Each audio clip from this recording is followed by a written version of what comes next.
भूमिगत गटार योजनेविषयी कोणती माहिती न देता नवीन रस्ते फोडणे सुरू आहे, याची संपूर्ण माहिती द्या, अन्यथा आमरण उपोषण करू, असे शिवसेना उद्धव बाळासाहेब ठाकरे पक्षाकडून इशारा देण्यात आला।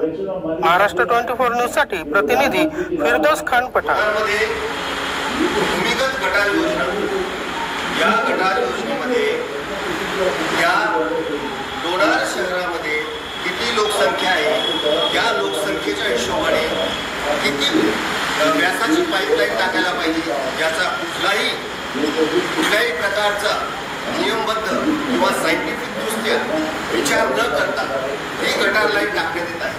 त्याचबरोबर या गटार लाईन टाकत असताना जे 2 महिन्यापूर्वी, 4 महिन्यापूर्वी, 6 महिन्यापूर्वी जे सिमेंट कॉन्क्रीटचे रस्ते केले होते ते रस्ते मधोमध फोडून ही गटार लाईन टाकण्यात येत आहे। आणि या गटार लाईनीचे जे शोषखड्डे ते शोषखड्डे कुठे घ्यावे याचाही कुठल्याही प्रकारचा नियोजन नाही। आणि जे 4 शोषखड्डे माळीवाड्याच्या शेजारच्या भागामध्ये घेण्यात येत आहे, ऍक्च्युली ते सरोवराच्या परिसरामध्ये येते आणि पुरातत्व विभाग आणि सरोवर संवर्धन समिती यांचं कुठल्याही प्रकारे परवानगी न घेता हे शोषखड्डे 30 फूट खोल आणि 12 फूट रुंद असे शोषखड्डे घेण्यात येत आहे।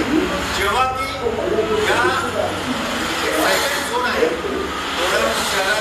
लोणारच्या सरोवराचं सायलेंट झोन आहे आणि या सायलेंट झोन मध्ये 30 फुटाचे खड्डे घेण्यात येत आहेत। आणि हे कोणत्या आधारावर घेतले जात आहे?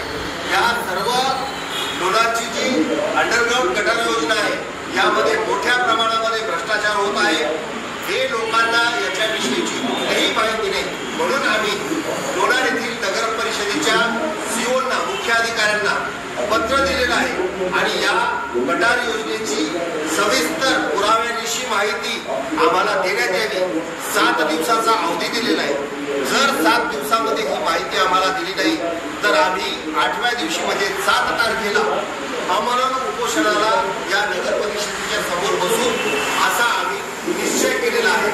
शिवसेना उद्धव बाळासाहेब ठाकरे पक्षाकडून हे आंदोलन मोठं होणार आहे आणि या गटार योजनेचा सगळा भ्रष्टाचार शिवसेना ही बाहेर काढल्याशिवाय राहणार नाही।